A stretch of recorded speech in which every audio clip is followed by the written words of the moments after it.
እነሆ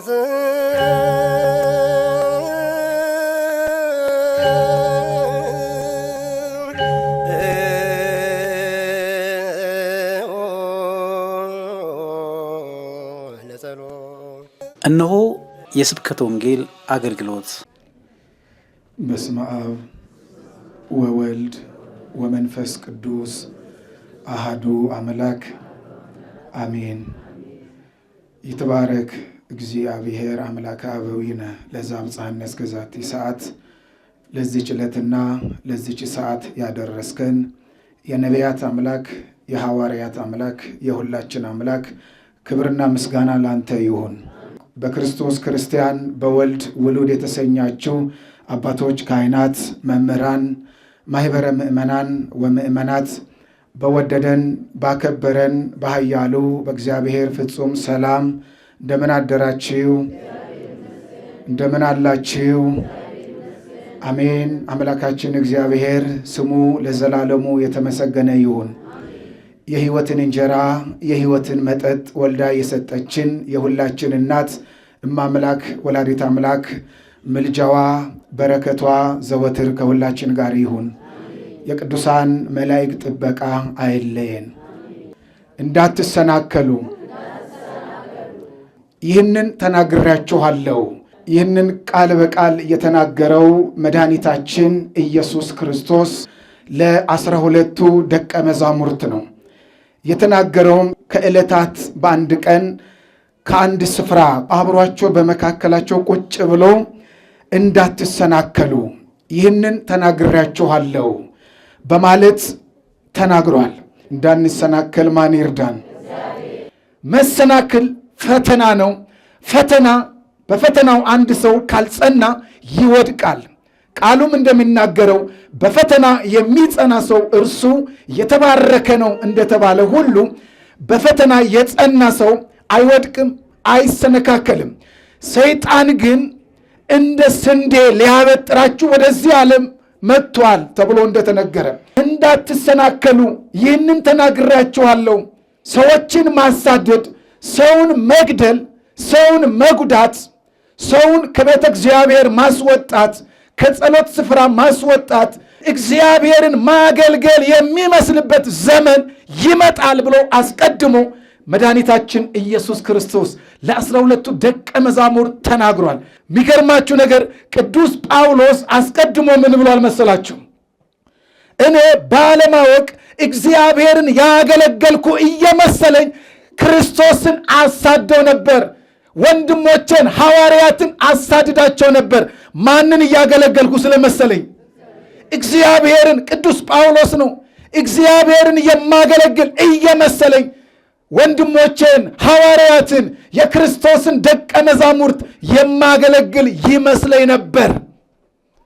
ክርስቲያኖች ማንን እንደምታገለግሉ ቆም ብላችሁ አስቡ። እግዚአብሔርን ማገልገል በመካከል ውስጥ ትልቁ ነገር ፍቅር ነው። እንዳትሰናከሉ አስቀድሞ ይህንን አምላካችን ተናግሯል። የተሰነካከለ ሰው በመጀመሪያ ወደቀ ማለት ነው። እግዚአብሔር ለወደቀው ሰው ንስሐ እንዲገባ ጊዜ ሊሰጠው ይችላል። ነገር ግን ካልተመለሰ አይራራም። እግዚአብሔር ለማን እንዳልራራ ለሰይጣን፣ ለዲያብሎስ።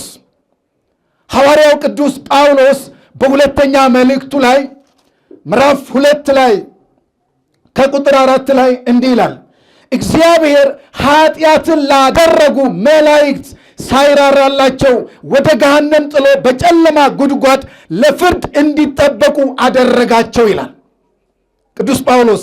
ኃጢአትን ላደረጉ ለሰዎች ወይስ ለመላእክት? ለመላእክት። ኃጢአትን ማድረግ ለእግዚአብሔር አለመታዘዝ፣ ቃሉን አለማወቅ ከፍርድ አያድንም። ስለዚህ ይሄ ብቻ አይደለም። በኖህ ዘመን ኃጢአት ያደረጉ ሰዎች ተቀጥተዋል። ኖህ ግን ከልጆቹ ጋር ወንድና ሴት እያደረገ ወደ መርከብ በማስገባት ከጥፋት ከጨለማው ከቅጣት ድኗል። ሌሎች እግዚአብሔርን ባለመስማት የእግዚአብሔርን ሕግ ባለመጠበቅ ሰዎች ጠፍተዋል። ይሄ ብቻ አይደለም። በሎጥ ዘመን ሚስቱ ወደኋላ ዘወር ብለሽ እንዳትመለከች እየተባለች ወደኋላ በመመልከት ቆም ብላ የጨው ሐውልት ሆናለች። ቅዱስ ጳውሎስ ምን ይላል? የኋላዬን እየረሳው ወደፊት እጄን ይዘረጋለሁ ይላል። የኋላው ታሪክ ደስ ላይል ይችላል። እውነት ነው። ቅዱስ ጳውሎስ የትላንቱ ማንነት አሳዳጅ፣ የክርስቶስ ጠላት ነበረ። የቤተ ክርስቲያን ጠላት ነበረ።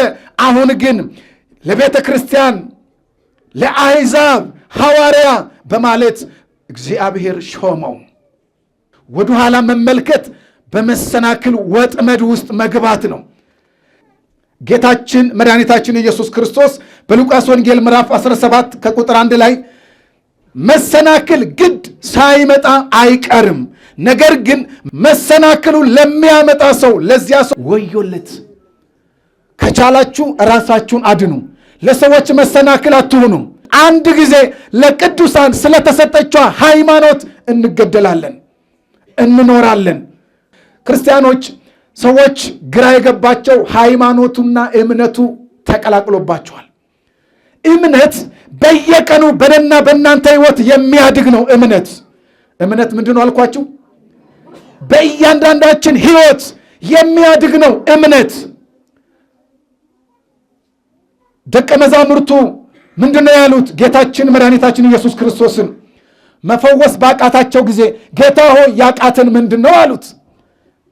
እምነት የላችሁም አላቸው። በዛ ሰዓት ጌታ ሆይ እባክህ እምነት ጨምርልን። ምን ጨምርልን? ሃይማኖት ጨምርልን ብለዋል። ሃይማኖት አይቀነስም አይጨመርም፣ እምነት ግን ያድጋል።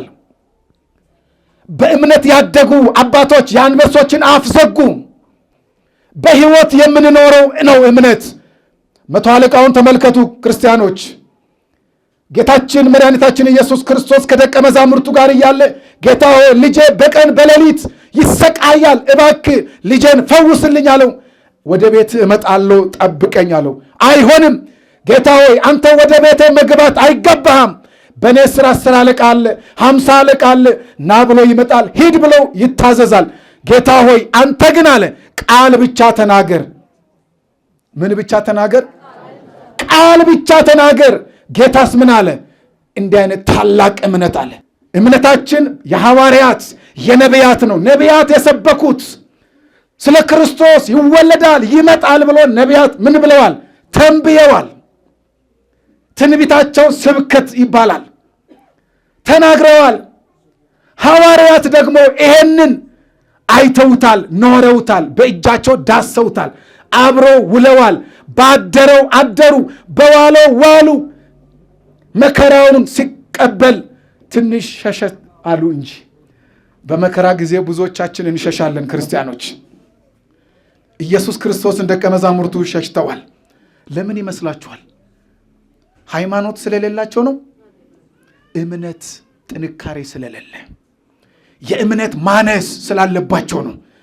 ስለዚህ ጴጥሮስ ምንድነው ያለው? ጌታ ሆይ ሌሎች ቢተው እኔ አልተውም፣ ሌሎች ቢክዱ እኔ አልክድህም አለው። ነገር ግን እውነት እላለሁ 3 ጊዜ ትክደኛለህ አለው። ዶሮ እስኪጮህ ያም ሆነ።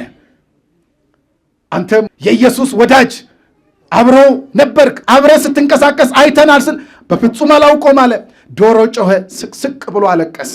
እግዚአብሔር በዚህ ለተሰበሰባችሁ ሁሉ የጴጥሮስን እንባ ይስጣችሁ፣ ከልብ ይመልሳችሁ። ተሰነካክላችሁ ብትወድቁ በዛው መቅረት ነው ያለባችሁ።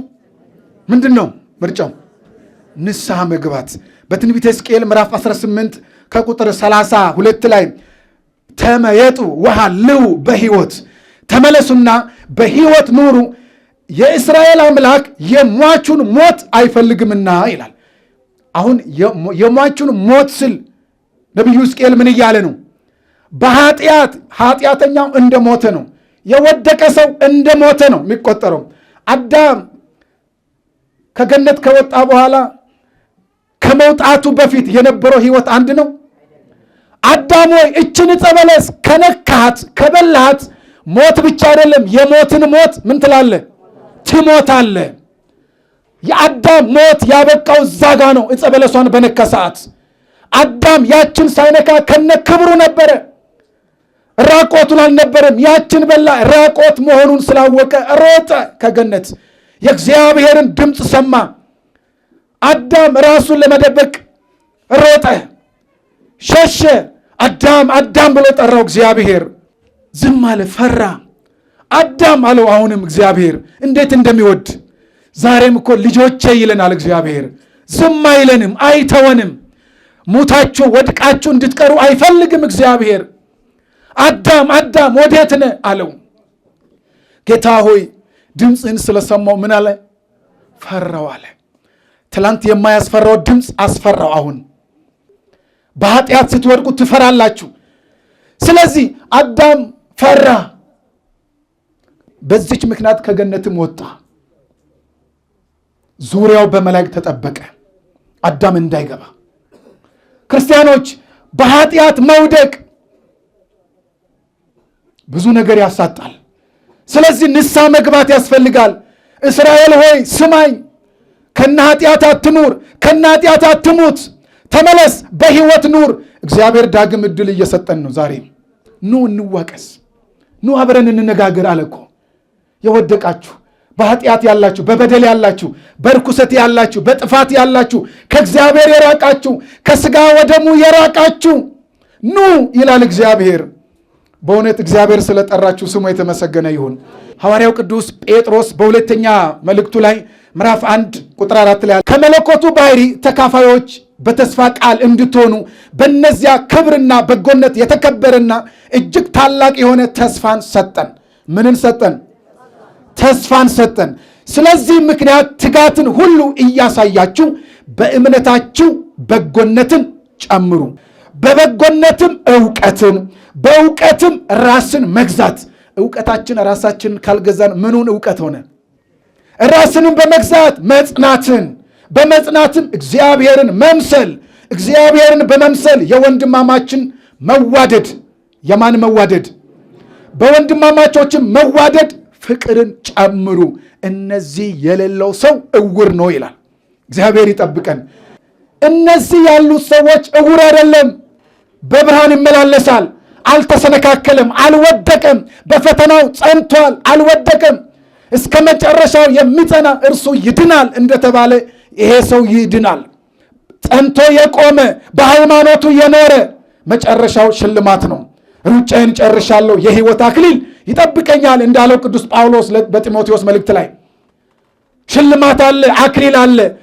አክሊሉን እንድናገኝ እግዚአብሔር ይርዳን። በእውነት ከመሰነካከል እግዚአብሔር ይጠብቀን። በዚች በእውነተኛዋ ሃይማኖት ጸንተን እንድንኖር አምላካችን እግዚአብሔር ይርዳን። ያስተማረን የመከረን የቅዱሳን አምላክ ስሙ ለዘላለሙ የተመሰገነ ይሁን። ይቆየን። ቃለ ሕይወት ያሰማል፣ የልጅነት ዕድሜውን ያሳምርለት።